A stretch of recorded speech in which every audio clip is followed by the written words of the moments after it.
some of you know, I find it amusing when you work off a small sample size to come to conclusion. So if we work off our small sample size, somehow we specialize in dads and grandmas, right? Somehow there are no moms here, and unless Mr. Sinowitz shows up, no grandpas either. Okay, so I don't know why that is, but, oh wait, is that a mom in the back? She's the... Oh, okay, sorry. No, she does not count. She is a mom, but not relevant to our conversation. Okay. And secondly, I just want to say that I think when adults come, it's really a great model for our students. That you see that Talmud Torah is not just something when you're 19 years old, it's a lifetime pursuit. And someone might even decide, oh, you know what? It's true that I have a couple of days off from work. You know, maybe it'll be more fun to go learn in yeshiva than go to Cancun, right? And that's a reality. Okay, so that could be you guys one day. Keep it in mind as a model. Okay, great. We are going to do a very fun topic today. Let's get started with the following introduction. We'll do a little trivia. Guys, don't call it out, because I think a bunch of you probably know this. Okay, who knows what the first and last mitzvah in the Torah are? Okay, both first and last. Okay, Ariel Korn, what do you say? First is? Okay, that was wrong, but it was an intelligent error. You always love intelligent errors. I love to figure out why somebody said that, guys. He says, "Achodesh hazeh lachem." Now, that is not correct, but why would a knowledgeable person say that? Yes, no, Markveld. Very good. What's a famous Rashi? The Torah should have started with, actually, not a famous Rashi, the first Rashi.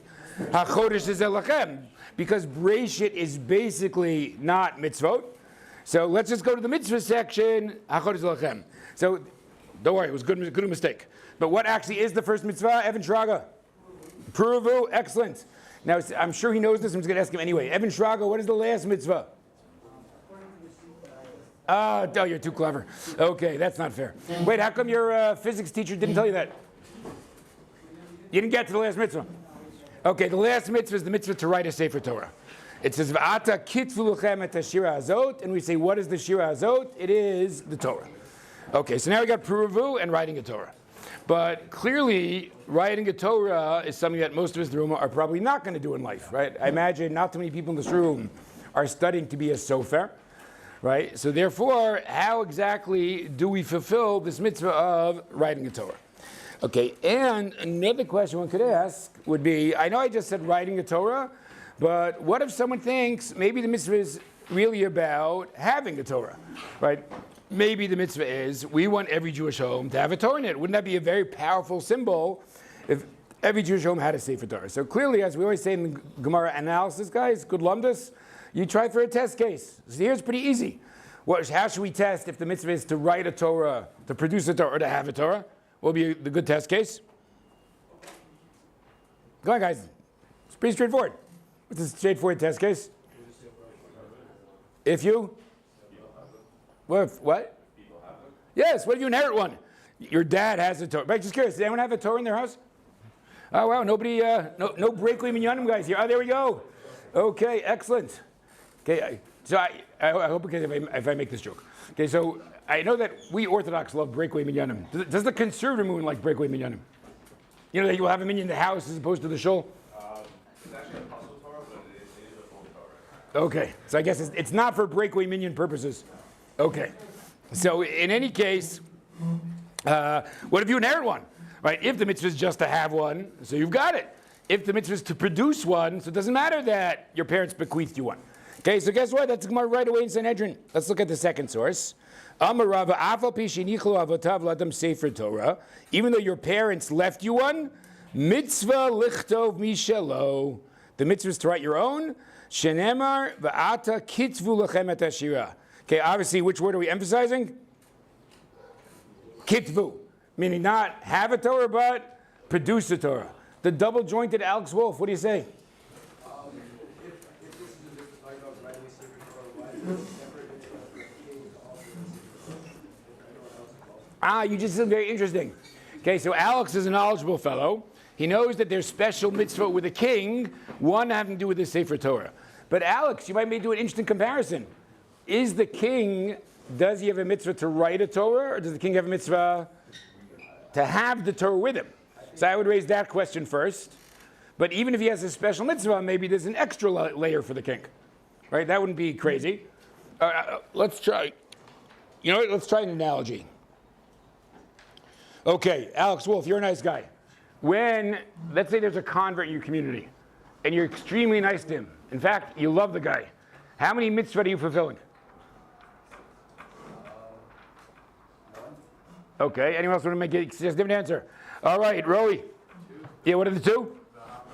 Okay, you were excellent, Roey Wegline. You were fulfilling v'ahavta l'reacha kamocha and v'ahavta mitager. Right? Sometimes there's just okay. You already were in a category, but you deserve special notation as well. Right? So again, you're right. There's something special beyond every Jew's relationship with the Torah. There apparently is something special about the king's relationship with the Torah. Although there again, I would suggest it's more about it being with him, but for another shiur. Okay? Everybody good with that? Okay, great. Let's see one more Gemara to plug a little bit more about exactly what the parameters of the mitzvah is. And we're still wondering, how exactly do we do this? None of us in the room seem to be doing this, right? Anyone here planning on studying Safrut, becoming a sofer? Okay. Oh, Gavi Spinner, a little bit there. Listen, see, guys, his family specializes in the ritual part of Judaism. Okay. Oh, you know what we need? You know why it's not true? Because we don't have enough Sephardi guys here. Raymond Ashkenazi, this is for you. Okay, you ever notice that Sephardi rabbis, they're better at the practical part of Judaism than Ashkenazi rabbis? That you expect the Sephardi, I'm the rabbi of a shul, and I'm a shochet and a mohel, and I don't know, I sing at bar mitzvahs, right? We Ashkenazi rabbis, all we know is like, we can teach a shiur. That's it. We can't do any of those practical things. Okay, but Gavi Spinner's going to be you one day. All right, here we go, guys. Next Gemara. Okay, source 3. Halokeach sefer Torah min hashuk. Now things got interesting. Another case. What if I just buy one? We talked about inheriting doesn't work, producing does. What about buying one? Kechotef. Now here the Gemara is a very interesting ambiguous phrase. Kechotef mitzvah min hashuk. Guys, chotef is to seize. But it's often to seize like in a bad way. It's almost like you're a thief. I've stolen the mitzvah. Okay, next. Kitvu, but if you write it, it's so good, it's as if you got it at Sinai.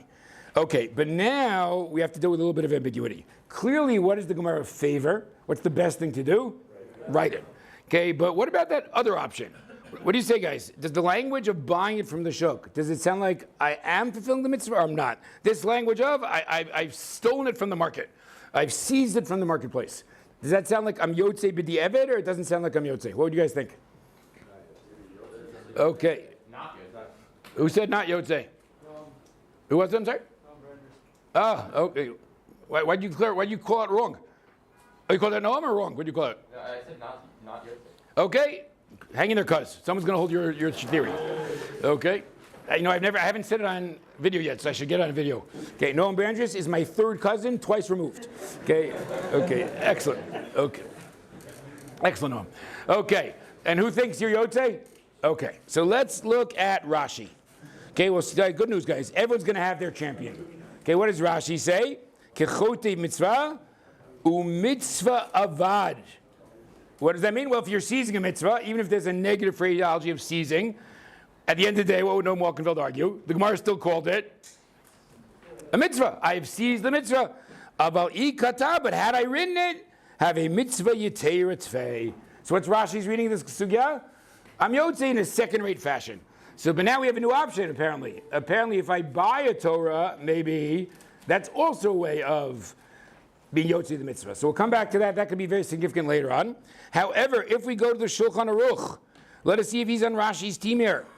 Sachar lo sofer lichtov lo. Now, this is what most people do, right? It's often a very nice way to honor a deceased relative, right? You write a Sefer Torah in their memory, then it says on the cover, right? It says in honor, in memory of X and Y. It's beautiful minhag.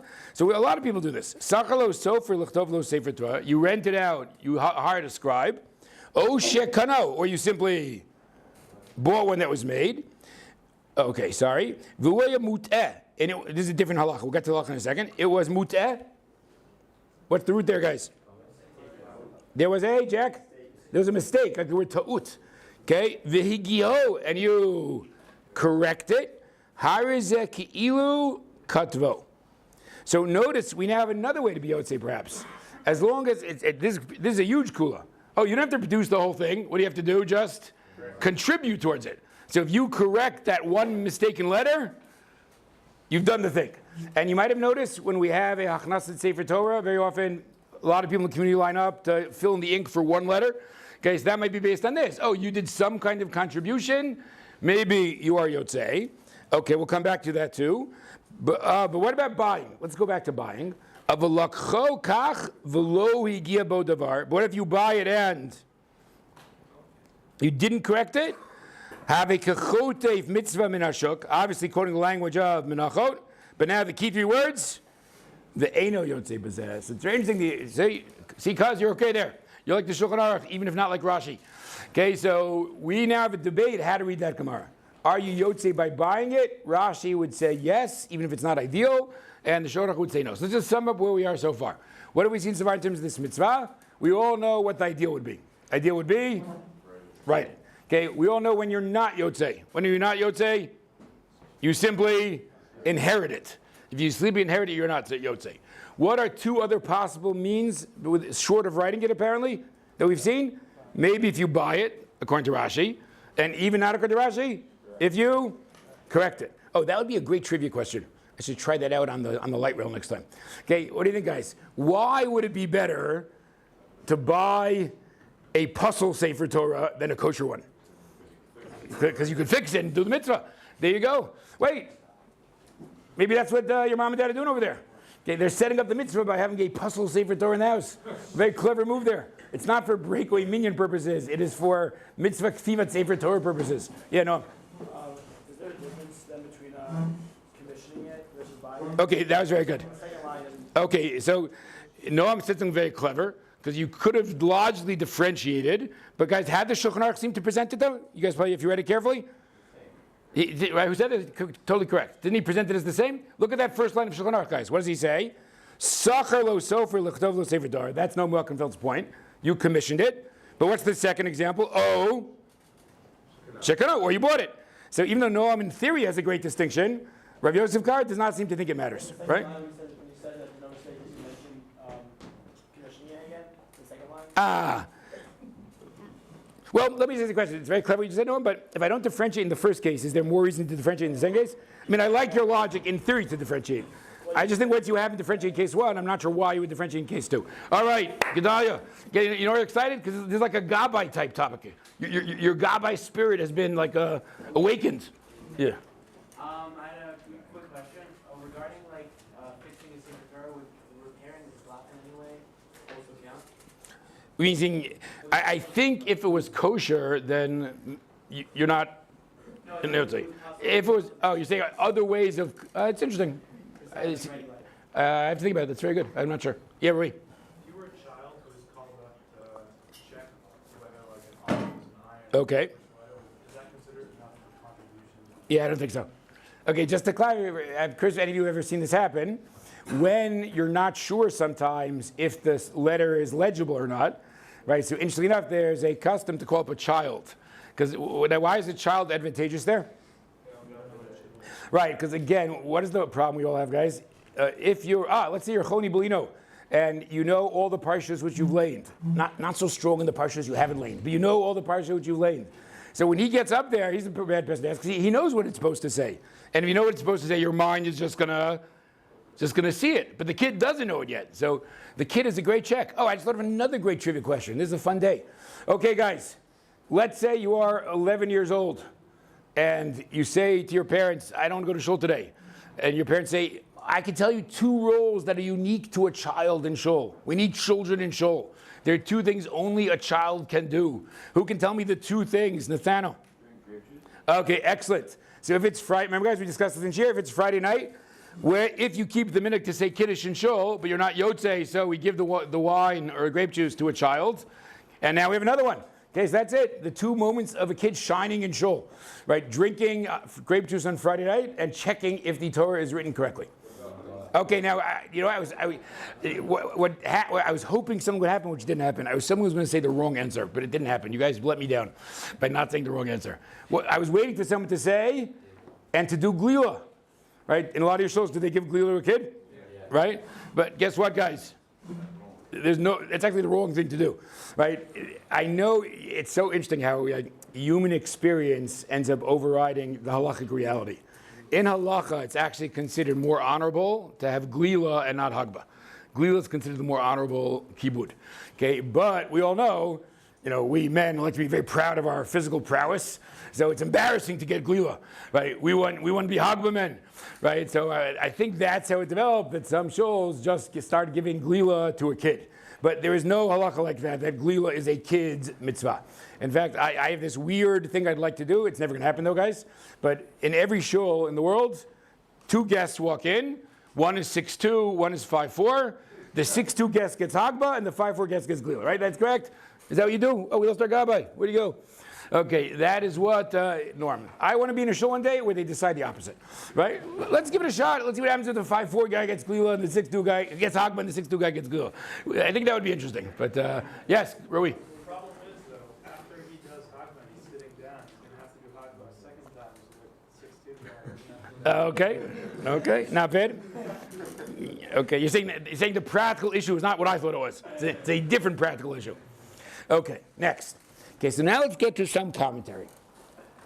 Okay, let's see, should we do this?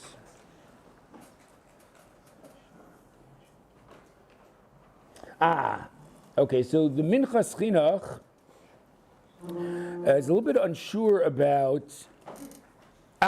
Okay, let's actually go to an argument, who's right, Rashi or the Shulchan Aruch. Remember, guys, the Minchas Chinuch is Rav Yosef Babad, Poland in the 1800s. Ostensibly, it's a commentary on the Sefer HaChinuch, but it's really much more than that. Okay, so we skip down to... Okay, let's try this. As you guys know, I'm trying to teach the entire yeshiva how to skim sources. And it's a funny goal, but it's one of my goals. Okay, if I wanted to skip to his main point at the end, and don't tell me a phrase that might be a good place to look at. Okay, towards the end, a phrase that here I'm getting to my chiddush. Here I'm going to make a point. But I'm going to give you a hint, guys. Okay, one of my Ludibam students said this yesterday, and she was totally right. Sometimes, how do you know where the starting point of a sentence is? Because you know where the finishing point of a sentence is, right? Because you see a phrase that's the end of a thought. Obviously, the next phrase is the beginning of a thought. Nathaniel, you have a venerally? What did you say, venerally? Oh, venerally is great. Okay, where is there an end of a thought here, guys? Okay, maybe you don't know the abbreviation. Okay, what is the abbreviation 5 lines from the bottom at the very end of the line? Ad kan lishono. How does ad kan lishono function in rabbinic literature? End quote. So I've stopped quoting and now I'm moving on. Let's take it from there. Ubemet ein move on. In truth, I don't understand. Kim dichtiv b'Torah kitvu. What does it say in the Torah? Right? Now, Rav Yosef Bad says, I'm going to be very literal. Im kein mitzvah b'chtiva. You should write it. Umali Yerusha, Umali Kinyan. Kivadigdeir aktasavu, debi'inan, ktiva. So who does he think is right? Rashi or the Shulchan Aruch? Who does he think is right? Wait, what did he just say? When I say Mali X, Mali Y, what does that mean? What difference does it make? What did he just say? What difference does it make whether I inherit it? No, you just see it. That's right. Maybe I didn't read it carefully enough. Does it make a difference whether I inherit it or buy it? Namely, buying is just like inheritance. I should not be Yotzei. So he thinks that the pasuk itself goes with the Shulchan Aruch. Again, what is he building on? What's the verb? Kitvu. He says we should take kitvu narrowly. I guess somebody else will have to take kitvu a little more broadly. He says kitvu's narrowly, so he thinks that's an argument against Shulchan, against Rashi. Okay, great. Now we get to my favorite part of this year. Okay. Now, as you guys know, I like machshava, Jewish thought, and I also like it when your halachic shiur can integrate with machshava, right? Because sometimes we almost feel like there are 2 different fiefdoms, right? There's Jewish law and there's Jewish thought, and they don't integrate at all. Now, what would be one way to integrate them? So a classic way to integrate would be an endeavor called Tamei HaMitzvot. If I give a reason for a mitzvah, so here I am taking a halachic principle and offering a rationale, which is often be more of a Jewish philosophical point. Everyone good so far? Okay, however, there is a common position, which I argued is not nearly as universal as people think. What does the common position say? Oh, you can give reasons for mitzvot, but they're always speculative. Since they're always speculative, they're fun to discuss, but they can never impact on halacha. Everyone got it? That is what most people say. You ask the average Talmud Chacham, he would say, oh, Tami Mitzvot is a wonderful endeavor, but it can't impact Jewish law because we'll never know for sure. Okay, we're good so far, guys? I actually think that's not true. Okay, I have many examples where I think Tami Mitzvot do impact on halacha. Now, I'm not saying the point has no validity, but I think it's much more complex than is usually presented. Okay, we'll discuss that more some other time. Maybe we can do that for a Shiur Klali. Yitzchak Beck, how's it going back there? Great. Yeah? Anything special happened in Strasbourg this week? Nothing special. Okay, you know what my next question is going to be, right? Yeah. Anything special happened in Atlanta this past week? What? Okay. Okay. Yeah. Do you guys film in on Atlanta News? Oh, yeah. Okay. Okay, just so the parents should get to understand that one also. We have one student from France. It might not be so easy to be the only student from France, but luckily the 4 boys from Atlanta have somehow decided to adopt him.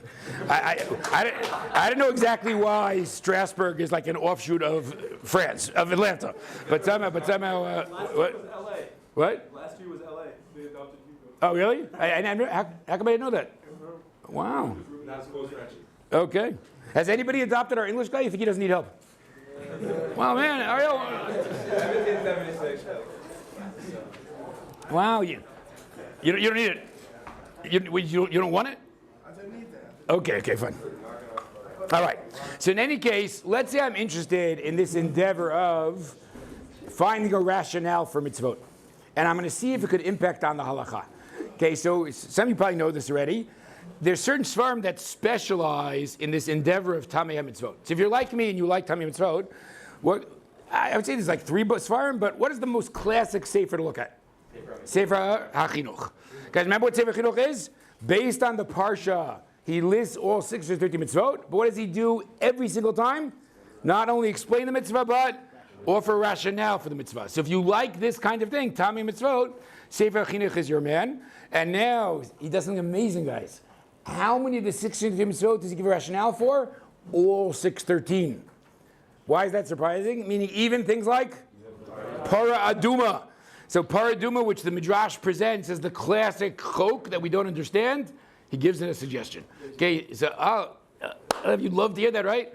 A little effort, Eliav. Look it up later today. Okay, let's do this for a second, guys. So make sure, we're going to see who really is a serious guy now. Who's going to look this up? How would I look this up? Let's say you're curious. I really want to know what he's going to suggest for Para Aduma. How would I look it up in the Sefer HaChinuch? Excellent. I guess you laid Chukat. Okay, terrific. Okay, guys, another good reason, among many good reasons to know Chumash. Remember, guys, the beginning of Chukat are the details of Para Aduma. So I would go open the Sefer HaChinuch, go to Sefer Bamidbar, go to Chukat, but even better, now that I know it's in Chukat, but I know it's going to be the first mitzvah listed. So this is a good example where if you know your stuff, it's really not so hard to look it up. Right? Just go to Chukat, first mitzvah. Just last clue, he always uses the same term. What's the term he uses to say I'm now going to give the rationale? Anyone know? Sharshei, very good. He always says Sharshei HaMitzvah. Okay, so Eliyav, we're good to go? Okay, you don't even need Rav Yitz for this. You can just do it. Okay, open the Chinuch, go to Bamidbar, Chukat, first mitzvah. Go to the paragraph that says Mi Sharshei HaMitzvah. All right, here we go, guys. So what about the mitzvah to write a Sefer Torah? What is its rationale? And could its rationale possibly impact upon the halacha? So let's look at the Chinuch. This is really fascinating. Well, actually, let me throw it to you guys for a second. Let's put on our philosophic speculation hat. What do you think might be the rationale? What's the point of a mitzvah to write a Sefer Torah? What do you guys say? Why do we want to do that? Why does halacha demand that? All right, Gabe, what do you say? I mean, I think it's sort of similar to your point about like Choni knowing things from leaning. Like you're probably much more familiar with the content. Okay, interesting. Okay, by the way, Gabe, I want to say Gabe has something unfair in life. In another year of yeshiva, he might have been the go-to guy for being from an obscure location, being from Kansas City. But unfortunately, he was overshadowed by somebody from Vermont. Okay, so Gabe, we do feel badly for you. Okay, next, what would be another possibility? Yeah, in the back there. Moshe. Writing a Sefer Torah, how would help? Okay, so notice, I think a commonality here is that both fellows are saying it services the world of learning. Could we agree with that? You might say it in different ways, but you write a Torah so that you'll learn the Torah. Okay, Yaakov. If you write a Torah, it's more yours, like you personally connect to it. Okay, excellent. What if someone says, there might be other value. Maybe it makes me identify with Torah.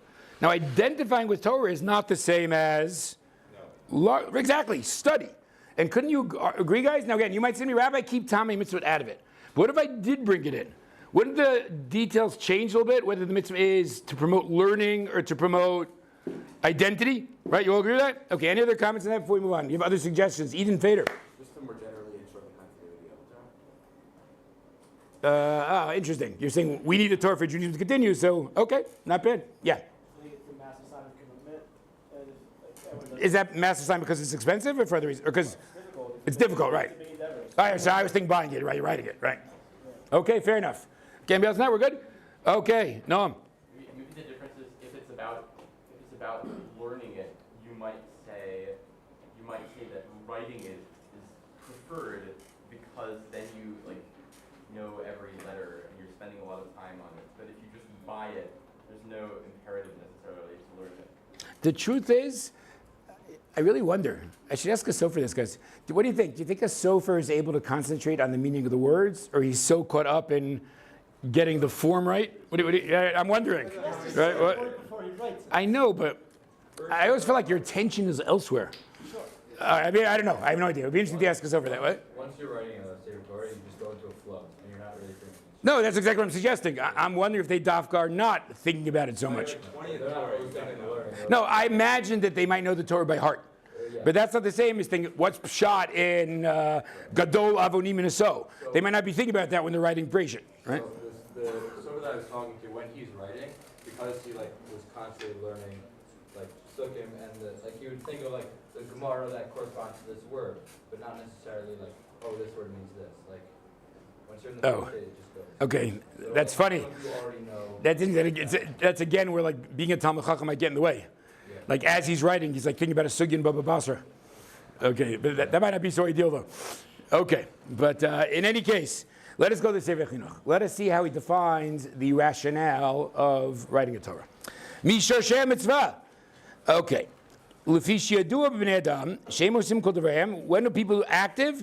Lefi ha'achana hanimtzeit lehem. If there is some kind of hachana, preparation, and hanimtzeit, that's ready for them. V'alkein tzivanu baruch hu liot l'kol echad v'echad m'Yisrael sefer Torah muchan etzlo, sheyuchal likrot bo tamid. Why is it a great thing? Because then you can read it. And you won't, when you want to look something up, you don't have to go to. Now he's going to have a second thing in 1 second. But what was his first argument? Basically, it promotes learning simply because it's available. Now let me make 2 points here. One is a lot of people in the shul might be thinking this doesn't make sense to me, but you have to think a little historically. Why do we not relate to this at all, guys? Yes, that is exactly right. After the printing press, none of us think you learn Torah from a Torah scroll. But imagine a world before printing. It could be, where is your access to the words of Chumash?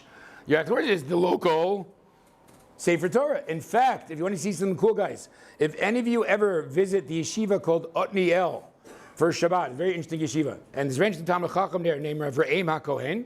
On Friday night, when Rav Re'em HaKohen, we have confirmation of there. When he gives his Friday night Sikha, what does he do? He takes out a Torah, opens it, and then comments on the psukim that are in the Torah. Now, I have no idea why Rav Re'em does that, but there is kind of old school, as it were. Right? We're going to get the Torah from the Torah scroll. Okay, so go to Aniel, and you'll get to experience that. I want to make a second point, guys. This is also fascinating. I think there's something very sharp. I mean, it's not so deep, but sharp psychologically here. Many people will tell you that a lot of the key to behavior is availability and lack of availability. Like what's in the house really matters. So I'll give you just 3 quick examples. Okay, let's make fun of America for a second. Okay, I'll make fun of myself too. Okay, many people are overweight, myself and 2/3 of America. Okay, so now we want to encourage people to walk more. Okay, so how do we do so? So people argued even the construction of an apartment building could make a difference. Meaning, what do you see when you walk in? Is the first thing you see stairs or the elevator? Right, that could play a role. Right, in most buildings, the first thing you see is the elevator, so no one's going to even think about. You have to find the stairs on the side. If we switch the construction of apartment buildings, people might walk more. Okay, or in the house, if you're on a diet, right? How many cookies are in the pantry is going to play a role, Right? You might say, what difference does it make? If I don't have any cookies there, I'll just go to the neighbor. No, that somehow makes a difference. Or I would say, that is one of my arguments actually for gun control. Most people to prevent murder. I say the argument actually is to prevent suicide. Right? People are much less likely if when they're depressed, there's no availability. Okay, so that's availability. Availability is a crucial thing in life. And here, what do we have in the chinuch? This creates availability for learning. Okay, we're going to come back to this. Now let's skip a little bit more. Okay. Now you might ask a question at this point. The chinuch might be too strong and it might not fit the details. Because again, guys, if it's all about availability, what's the obvious question? You should be yotze even by? And certainly inheriting also, right? It's against the Gemara. Right, here maybe you'd say, Rabbi, here the tam doesn't match the legal reality. Maybe we should keep the tam out of it. But look what he has. No, don't worry, the chinuch thought of that. V'afal pi shenichlo avotav, even though your parents left you one, l'man yirbu hasfarim beinenu. What does he claim? It's still better because there are more books in the world. That is a good thing. Oh, those in the room who love buying books. Here we go. It is a good thing if there are more books in the world. V'nucha lahashil mehem lashalota sigidol knot. What can we do if there are more books in the world? Anyone know what lahashil means here? Guys, what are the two meanings of shoel in Judaism? Ask and? Good. Very good. Hamumche shalanu bivrit. Tov mod. Okay. V'im chiyuch kam. Ma ze chiyuch? Good. Okay. So what does he claim, guys? Let's say I inherited one. But if I write one, what possibilities does it open up for me? I could use my own and lend one out also. So now my neighbor who didn't have the means to get a Torah, he also could learn. So he says, no, I'm still claiming it's to learn, and you're still not yotze by inheriting, because we want to have more Torahs in the world. Then he makes a second point. V'gam l'man yiku b'svarim chadashim. What else is of value, apparently? What do people like? New books, right? Man, you buy a book from this firm store, it's like crisp, it's fresh, it smells good, right? So that's it. It was that we also like new Torahs. Okay, so again, listen to what we had so far. We have the chinuch arguing the point is promoting learning. We might say if that point inheriting is just as good, he gave two counter arguments. He said, no, it's not just as good because I want to be able to lend and I want to have the beauty of using a new sefer. Okay, before we move on, everyone good with that? Yeah? Okay. Here we go, guys. Now things are about to get exciting. There is a rush that changed this sugya. There's a game-changing rush. Because the rush is going to do something amazing. In theory, he's going to help me. Because I argued that we do sometimes use the rationale to affect. Let me just clarify one thing, guys. The chinuch, I can't prove what the rationale affects the mitzvah, because he didn't use it halachically. He just said, I think this is the rationale. The rush is about to use it. Here we go, guys. Says the rush. When did you have to write a Torah? I'm in source 8. Guys, this might be the most famous rush of all time. Go this Shabbos, go tell your local Talmud Chacham, you know this rush. That was in the earlier generations. Asher shayu kotvim sefer Torah v'lomdimbo. What they used to do? Write a Torah and learn from it. Avol ha'idna. What's ha'idna in Aramaic? Now. Shekotvin sefer Torah u'manichin oto bebetek hisot l'kot barabim. No one here, unless you're Eimah Kohen, no one here learns from a Torah. Okay, the only Torah we have is in the Aron and we take it out to read publicly. Okay, mitzvah rasiyah kolish misrael sheyado maseget. So what's the mitzvah now? Lichtov chumshei haTorah u'mishnah v'gemara u'perushayim lahagot ben hu'ubanav. Now what's his argument? Here's the clincher, guys. Ki mitzvat ktivat haTorah hi lil modba. That's great. Because what did he clearly do? He assumed the chinuch was right about the rationale, and he even impacted on psak in a pretty radical way. Because what's he claiming? What used to be a mitzvah to produce Torahs is now a mitzvah to produce other svarim. Okay, you with me? Because why? Because the whole point of the mitzvah is promoting learning. Writing a Torah today doesn't promote learning. But producing a Chedushei Ritva or a Barbanel al Torah does promote learning. Okay, so now for those of you who like, who's the Shanov guy most addicted to buying Sfarim? Who do we got here, guys? Micha? Go, Micha, to go with you? Okay, fine. Henry's not here. He'll get an honorable mention here. Okay. What? We'll go with Henry. We're going to go with Henry. No, Charlie is the expert in buying German farm. Okay, but as far as I know, there's no Hiddur mitzvah to buy a version in the German. Okay, it is cool, but not a Hiddur mitzvah. Okay, so in any case, here we go, guys. So what if I say, I don't get into the details so much, that buying works? I know we had a little bit of debate about buying a Torah before. What if I just to say that buying works? Wouldn't something amazing emerge? According to the Rush, how do we fill this mitzvah today? Every trip to Manny's or Moriah, right, or Pomerantz, we are fulfilling the mitzvah because we are buying Sfarim, and that produces more Torah learning in Am Yisrael. Okay, but even further, guys, why might you have a special argument that buying works over here? And here, this is one of my favorite questions ever. It was asked by the third Traum brother. I don't remember which one is third. Noam Traum. Okay, this is a great thing, guys, because he never said anything all year. He asked one question, and it was a killer question. Okay, but I will not tell you what it was. Okay, I see all the Boston guys are proud here. Okay, so what might you argue? What happens every time I buy a Ritva? Are there more Ritvas in the world? I would say actually there are, or at least very potentially. Why? Because what does the publisher do? They print a certain amount of Ritvas, they sell them. When they run out, they publish more, right? Isn't that the way book buying works? So you might say, every time I buy a Ritva, I am actually not just creating a Ritva in my house. You guys okay with the argument? I'm making more Ritvas in the world, which is what the Chinuch said, right? We want to produce more things that we learn out of.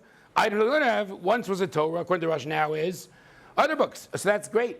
Okay, so Zevi Traum asked me, what if I buy in a second-hand bookstore? Okay, I thought that was an extremely clever question. Because it's not obvious at that point that that act will produce any more Ritvas in the world. Right? It just transfers a Ritva from one ownership to another. Got that? That's an extremely clever question. Yes? Is someone really learning from it? It's in a secondhand bookstore, though? Okay, very interesting. So you want to claim that it wasn't being used, and now I'm still promoting Talmud Torah. Right. Okay, not bad, Yaakov, not bad. Yeah, Gabi. Kind of adding on to Yaakov's, is it going from puzzle to non-puzzle? Because now it's in use? No, but again, I think you're using the wrong terminology because you're thinking of a Sefer Torah. Yeah. Okay, I hope it's okay if I say this. As much as I love the Chedushei Ritva, there's no halachic category called a puzzle Chedushei Ritva. Okay?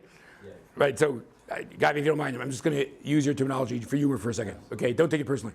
Okay, it's like you walk into the farm store, guys. You're in Manny's. You look at the Chedushei Ritva section. You're like flipping through it, right? And another buyer comes over to you and says, what are you doing there? Do not say, I'm checking if it's kosher. It's not a lulav, right? You're not checking its details to see if it's kosher, right? It could be nice and not nice, but it can't be puzzle. Right? There's no such thing as a puzzle Chedushei Ritva. Okay, anybody else with a comment or question? Yeah, Raymond. But if let's say Koren's selling 100,000 of these books a year, and they already have sold it to Manny's, and you're buying one book, are you really influencing production enough of a way? Look, you're right. In a given But if you're writing the Sefer Torah, you're bringing Torah. Look, I would say this. I would say this. No, but wait, Raymond, you're making two different points there. You're making two different points. One is there might be a given scenario where my book buying will not actually produce a new book, right? Yeah. And your second point was it pales in scale to writing a whole Torah. Yeah, but so the second point doesn't bother me so much because at the end of the day, what happens? Because I bought a Ritva, there are more Ritvas in the world, and there is going to be more Limud Torah in the world. That makes up when I on the second. There we go. It finally happened after all these weeks. Who won? What was the winning term? What? Fighting with Oh, really? Oh, that's great. That was very clever.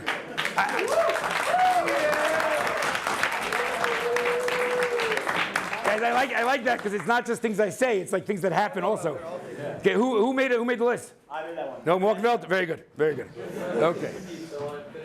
That's a new way to get a call out, by the way, to write the bingo for Shiur goalie. Yeah, go ahead. Wait, so on the mitzvah itself, me buying the book from Manny's and the Shine seems dedicating the book, like, are we fulfilling the same mitzvah at the same level? Oh, that's interesting. You're saying it's almost like a kal v'chomer. If buying an individual Ritva counts, all the more so the Schottenstein. Okay, I guess the answer is yes. The Schottensteins are doing it more significantly. That's correct. Okay, but again, not everybody has that kind of wealth, so everyone does it on their scale. But even in the old days, it's an interesting question, right? If really the mitzvah was going to be fulfilled by writing it yourself, wouldn't we imagine that a lot of people wouldn't really have the ability to do so? Either because they're not scribes or because it's an expensive endeavor. So I think it makes sense that you want to find a way that everybody could be involved in this mitzvah. Okay, Eitan GS, what do you got? How does it work with like Safari? If you just browse the website, are you like easy to click? Oh, and then you have to donate then to fill the mitzvah. Why do you think you're promoting Talmud Torah by browsing the website? Because you're donating to increase traffic, which will push it higher up the search page, up the page of Google. Have a thing that pops up and asks you to donate $1. If you do that, now you. No, but donating is a separate question. He seems to argue, he wants to argue the mere usage increases Talmud Torah in the world. The more people use it, the more traffic the site gets. All right, I have to think about it. Yeah, I think. You shouldn't buy what? Oh my God, what a chumrah. You're much too machmir for me. Okay, guys? Or maybe if you're struggling financially, it's better to buy a book than not buy. Oh my God, okay. Guys, so Adin has a new chumrah. You should not buy Svarim at secondhand bookstores because you might not be Yotzei. Guys, I am going to deny that chumrah. Go buy Svarim at secondhand bookstores. It is okay. Yeah. Can you say that by buying a book from the second-hand bookstore, you're still taking one book off the market, and so the next person looking for the book will have to buy a new one. I mean, Oh, not bad. That's clever. That's a clever. Okay. Okay, interesting. Okay, so guys, I want to move on, but someone has to write to Zevi Traum that we've made progress. We've had some arguments why you're Yotzei even when you buy from the second-hand bookstore. Okay, Yaakov, give me a minute, okay? Okay, guys, so now we discussed how we're Yotzei today, but now we all have a new method, right? If the rush is right, then when we buy books, we're Yotzei. Okay, I just want to make one point, guys. I don't want to be dishonest. Some people found this rush radical precisely because he's using Tamiya mitzvah to change the mitzvah. So if you look, I'm going to do this outside. If you look at the Beit Yosef, the Beit Yosef says it can't be that the rush did this. What did the rush mean? He means that we add to the mitzvah. I mean, what are we supposed to do today? A, write a Torah. B, buy books. Okay, because he wants to use a reason never to subtract, but only to add. Because then there's no danger, right? I'm using the reason, but I'm not subtracting from the mitzvah. The Shach disagrees. The Shach really takes it to mean the mitzvah shifted. Okay, so just out of honesty, everyone should know, what I just did is a machlok between the Beit Yosef and the Shach. The Beit Yosef says we're adding a layer to the mitzvah, and the Shach says, no, we're literally changing the mitzvah. Okay, let us deal with one last excuse, okay, or one last way we might deal with this. Because if we stop right here, guys, what are most of this room, what's our option? Okay, we can either become a sofer like Avi Spinner and write it ourselves. Probably not such an option for most of us. We could pay for one, right? Maybe that works. We could fill in a letter. That might be an easy method. If we're in the rush camp, that's the easiest. We could just go to Pomeranz and buy Sfar. Okay, great. Is there possibly a fifth factor going on here? Okay, so let us go to the Shagas Aryeh. Shagas Aryeh is Rav Aryeh Ginsburg. He was the same time as the Gra. In fact, because Reb Chaim Volozhin got pretty lucky. Reb Chaim Volozhin, who wrote Nefesh HaChaim and started Volozhin, had two Rabbeim in life. His two Rabbeim were the Gra and the Shagas Aryeh. Not bad. Says the Shagas Aryeh. V'chei nearly ikar dal karchach efshar liftar tzom mitzvah k'tiv ratov b'nei she'ein lom din ba. Okay. The atu tam mitzvah k'tiv ratov mishum k'tei lom ba. He's actually going to challenge the chinuch's reason. D'im kein im yesh lo sefer tov b'shum inyan sheyeh kivin sheyochol l'mol mimena ki mitzvah zu. Okay, so he basically, it's kind of interesting to me. Maybe Shagas Aryeh just didn't see the chinuch. Because he says, I'll prove to you the mitzvah is not about learning. Because the mitzvah is about learning, inheriting would work. And we know that inheriting doesn't work. So he thinks that proves that the chinuch's rationale is off. Although we saw the chinuch himself addressed it, right? But that's the minchas chinuch. Okay, next. So he says, I've got another move. Skip down to after the ellipsis, 4 lines from the end. We'll close with this.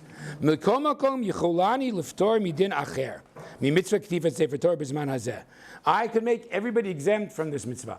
How do I do that? Ethan Fader, this is for you. I know it's not the ancient Near East and it's not chess, but it's for you anyway. Lo hayu b'kiyim b'chaserot v'yaterot. Does anyone know what that means? Lo hayu b'kiyim b'chaserot v'yaterot. Charlie? Yes.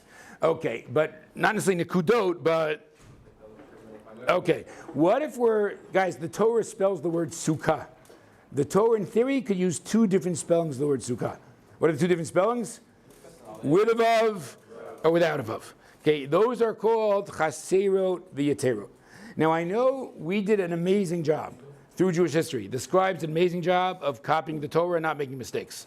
But you can do an amazing job. It is really difficult to get every single thing right. What apparently happens sometimes, we're not sure if there should be a vav or not. Haven't got that phrase? Lo hayu bekiyin. What's the be of baki? We're not experts in chaserot and yaterot. Okay, now, realize, guys, you could say, oh, that's true in the 1800s. But what's he quoting? The Amoraim. So the Gemara already had this sense that we're not expert. Why does that matter? Here we go. Last line. Vari sefer Torah shechaser o yater afilu otachat. And if it's one letter off, psula. Imke. No, this might not satisfy you guys, but it's very interesting. And it might mean why none of us have to worry about this. We don't have to stay up late at night. How are we going to fill this mitzvah? What does the Bishar Kasai suggest? Imkein, ein biyadenu l'kayim mitzvazu. Guys, according to Bishar Kasai Svar, what's the problem here, guys? It's not that we fulfill it through this trick, through that trick. We fill in a letter, we buy books. It's simply, we have no ability to do so, right? Because to do so would mean we're confident that we got every letter right.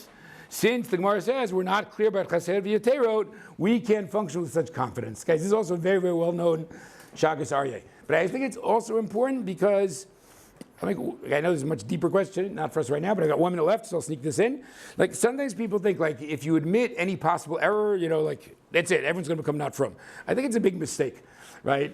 Chazal already willing to say we're not sure that every vav is correct or not. Apparently, you could be a from Jew and still think that, right? It's not a theological conundrum. Did every word sukkah have a vav or not, right? No, we'll live on if we weren't sure. So says the Gemara, we're not sure. Says the Shagas Aryeh, that is why we can't fulfill this mitzvah. Anyone with a closing comment or question on the Shiur? What? That's not fair because it is fair, I guess. No, but then by definition, you only win in the last round, in the last part. Oh, it wasn't closing commentary section. No. What was your winning card?